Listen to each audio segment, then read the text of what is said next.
Did you guys see Blake Lively with her robe or towel or rope towel, whatever it was on Instagram, showing all kinds of chest, all kinds of skin? But when she was in a similar position, she claimed it was SH when Jamie Heath was in the trailer. Let's discuss that because there are some varying opinions on it. I want to hear you guys' thoughts on it. Meet me on the other side. Around and find out.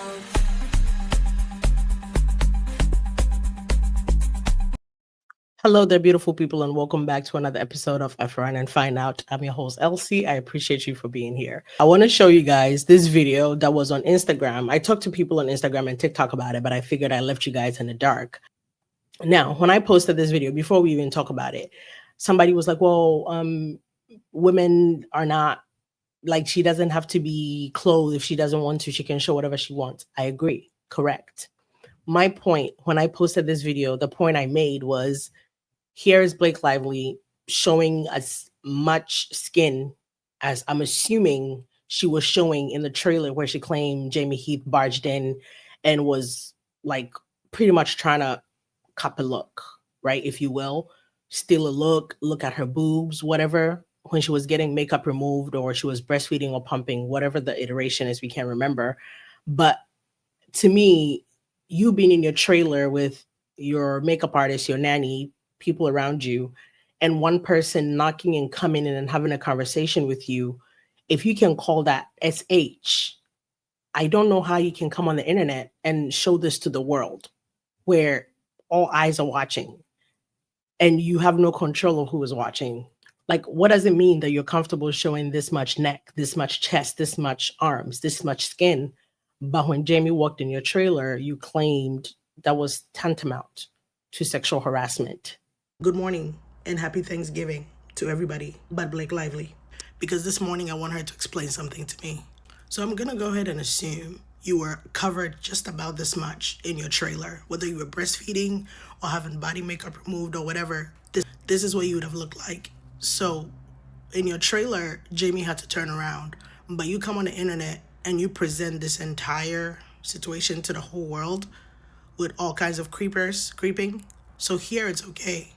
But in your trailer where you were with your makeup artist and everybody and the man walked in, you asked him to face the wall. He can't even make eye contact with you. Make it make sense. I'm seeing everything, girl. I'm sure that's a nipple over there. So this is Blake Lively claiming Justin Baldoni, Jamie Heath, everybody walked in while she was either getting makeup removed or she was breastfeeding or pumping or whatever. Present in the room are Lively's nanny, makeup artist, and assistant. While Lively is having body makeup removed, she was not topless, as she claims in her complaint. She was either nursing or pumping while fully covered. Lively asked Heath to face the wall while they determine a time to meet. If this here is any indication of what she was supposed to have been in her makeup trailer, I don't understand how you can come on the internet and show us this bare chest. I'm sorry, is everybody watching this video about to get a subpoena from you? Are we about to get sued? Make it make sense. What does it mean that she's comfortable showing the world this? But when you're in a trailer with just 3 people plus one person who knocked and came in, and again, keep in mind, didn't look, made eye contact. Eye contact is what she claims. If that was SH, what does it mean that you're willing to show the world this? Now, this is not me saying like she can't show as much skin whenever she wants. Obviously, she has power over her body. But to me, it's bizarre that on one occasion you can claim it's offensive and disgusting and it's this, but on the other end, yeah, the whole world can cop a look, if you will. Which drew my attention to Jamie Heath's timeline where there is a portion on the date is, I believe, June 1st, 2023, where Blake Lively took Alex, Justin, and Jamie to her trailer to discuss the complaints she had about them. These complaints included 1, the sexy comment, 2, Jamie Heath showing the birth scene, 3, told Justin Baldoni that he should not cry anymore, and then told Jamie Heath that he looked at her in the trailer, and 5 says that she was offended, Blake was offended, that Jamie Heath asked her sister, Blake Lively's sister, Robin Lively, for a hug, and then minimize HR concerns. 6, she also mentioned something to Alex Sachs that I can't recall. Why are you offended that somebody asked your sister for a hug? It continues to give like you don't respect the man. And you also find him to be inferior. What do you mean you're offended that he asked your sister for a hug? She's your sister, and he asked. You're not saying like he accosted her and hugged her, asked her for a hug. I don't even know what to do with that. Like, I don't even know where to begin as far as I don't know what that even means. And what exactly does it mean that Justin shouldn't cry anymore? Like, what do you mean he shouldn't cry anymore? You cannot tell a person not to cry. If he wants to cry, he will cry. It's his movie. Literally, it's his party. He will cry if he wants to. I don't want to keep belaboring the racial connotations and the inferiority complex and the disrespect Blake Lively continues to show Jamie Heath and Justin Baldoni and everybody on the set, down to her asking for the crew to wear badges with their pictures on it. We'll talk about that later. I'm trying to save my voice I'm trying to save my voice lately, so I'm not trying to make too long of videos. But the more I think about it, I'm worried about that comment of being offended that he asked your sister for a hug. That's concerning to me. Am I wrong? Like, do you guys get the point I'm making? Please put your thoughts and your comments in the comment section and let's discuss. But to me, this was very bizarre. I wanted to give you guys a progress report of sorts as far as the bridge. So the land you see, people's land where eventually they've bought and they're going to build a house on. So they're going to need permissions from those people. They're going to need a timeline of when they need to build their houses on it because they cannot put a bridge there if they're going to build a house on. So what we've done now in the meantime is where the bank is highest, where the river rises the most, we've gone ahead and put a temporary bridge, if you will, there for now. So that way, at least when the water rises on that side, they don't have to literally swim through there.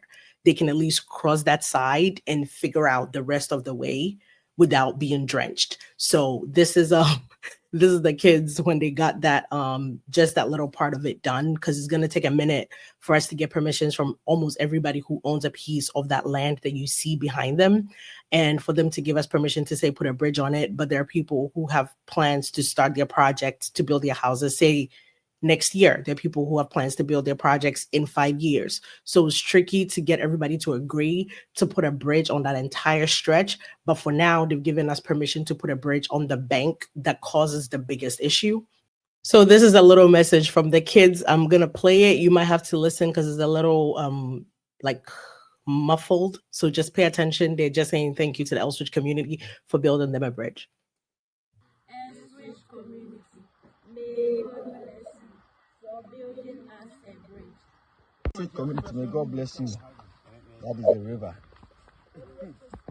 So right there is dry right now because it's not raining. There's no water levels rising, but you can see that it's wet kind of on the ground. So if it was to rain, if it was like the wet season, that water would rise to the level where the bridge is, to where in order for them to cross to the other side to get to school, they're going to be drenched. They would have to be pretty much swim to get to school. So the bridge being there, at least for now, allows them to cross just that path to get to the other side.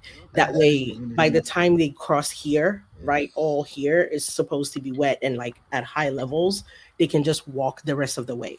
So for now, this is what they have. Over time, we're going to try to get permissions from everybody. I'm going to keep you guys informed of that. I'm not going to leave you in the dark. But what we are also going to be able to do, I wanted to, if you can actually see in this video, you can literally see their shoes are like dusty, they're muddy, they're not even wearing shoes. Some are wearing slippers, some are torn, some are broken. So a chunk of the money shoes are like torn, broken, dusty, not even their sizes and stuff like that. So a chunk of the money is going to go buy them new school uniforms, which is what they're wearing. This is what a typical school uniform looks like in Ghana. So they're going to get some new school uniforms, some new shoes. And I also wanted to let you guys know another thing the money is going to go help is, so in Ghana, because health insurance doesn't exactly work the way it works here, like people who are rich have health insurance, but even then it still doesn't work the same way. So there's a system where when like a mother goes to give birth, right? You can't leave the hospital until you can pay your hospital bill. Like they pretty much hold you there. And every day you're there, you're incurring more charges.